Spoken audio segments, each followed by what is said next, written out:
Hi everyone, Shane R. Monroe here. Recently, a friend of mine showed me a post from social media where GOG was basically getting crapped on because of a donation button that they're adding to their checkout page. So let's see exactly what that is. I felt compelled to make this because honestly, I feel like there's a little bit of misinformation here or people not doing their homework. So here is my purchase, blah, blah, blah. Here's how you're going to pay. I can't believe I have to pay 10% tax in Arizona. But here's what they're talking about. This is what everybody's up in arms about. Keep game preservation alive. Ongoing effort. Please make an additional donation. Voluntary and non-refundable. Okay, so this looks like just give us more money, right? That's what it looks like. I get that. But GOG isn't Steam or Epic or Ubisoft. These guys are actually doing God's work. And when I say that, this is what I'm talking about. If we were to go and look about the GOG preservation program, this is something different. This isn't just them listing some game from some publisher and giving them some sort of a split. The preservation program is something completely different, and I think it's worth going over. But before we go over that real quick, let's look at what the revenue split is with GOG and their publishers. So GOG works the standard 70-30, which is pretty much industry norm. They have used other models in the past, and they may still. These all come from, GOG themselves or reputable sources. So this is the sort of thing that they have done.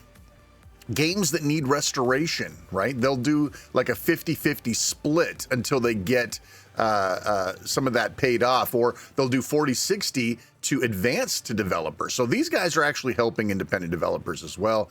After recouping costs, they move to the standard model. So, I mean, listen, these guys aren't the devil, okay? Let's just start with that. Now, let's go back to this preservation program. So, GOG has made a name for itself by being a DRM-free shop. Unfortunately, a lot of people have put game preservation into that same bucket. Two different things here. One is selling you product. The other one is digging up old product that doesn't work anymore, that maybe you can't even buy anymore, and making it usable on modern day systems. So there's 183 games in the program currently, and you can see some of these are hugely popular games. Let's scroll down here. So this is basically what the preservation program is. It's not just about DRM free. It's about these guys being able to protect the legacy of these games and to be able to continue to play them on modern systems.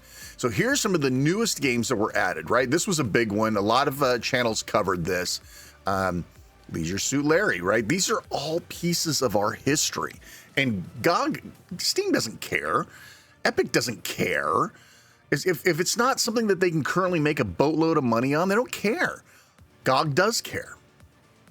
All right, so here are some of the preservation stories that you can read yourself to see how these came about. I even got in on this Diablo Hellfire bundle.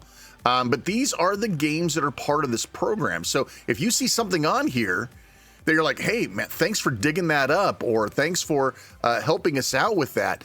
Thank you. That's what they're asking for money about, right? That's what they're looking for, is to keep these games working and going. So, I mean, I get it. I mean, it does look like an insane cash grab, but it really isn't. You want to know more, look at their FAQ. I could sit here and click through them all, but who cares? This one's pretty good too.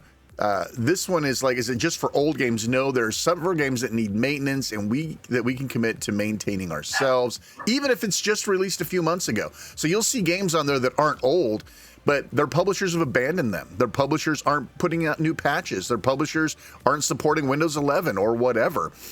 So these guys are doing good work here. And that's what they're asking for, people. That's what that's what the ask is. They're looking for a little extra scratch to help them with this program, this GOG preservation program. And they're keeping it going, man. I mean, this is great stuff. They're doing good work. Listen, I'm not saying you have to donate to these guys, right? I'm saying that these guys aren't just looking for cash. They're actually doing something with your money other than paying executives, right?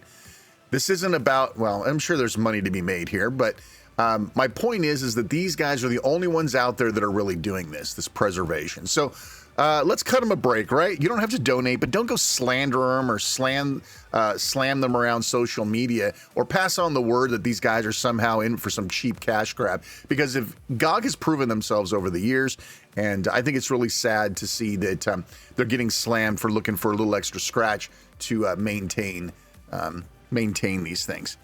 And a lot of people also, one more thing before I go, it's like, well, these guys are CD Projekt Red. They've got Cyberpunk and Witcher 3. These guys are making money hand over fist. Yeah, CD Projekt Red is. I don't believe, I mean, GOG is a subsidiary of CD Projekt Red, but I think that if they don't have the cash, they can't prove that their business model works, then GOG will get scrapped. And nobody wants that, right?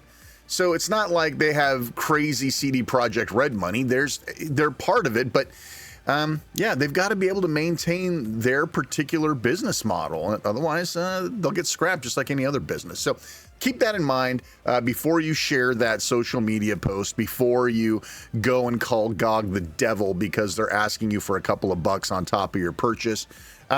Just say no. That's fine. You can do that. I mean, nobody's going to begrudge you, but at the same time, at least know what you're saying no to, which is this preservation process. So anyway, that's all I had for you. Thanks so much for watching. I'm Shane R. Monroe. Take care. We'll see you next time.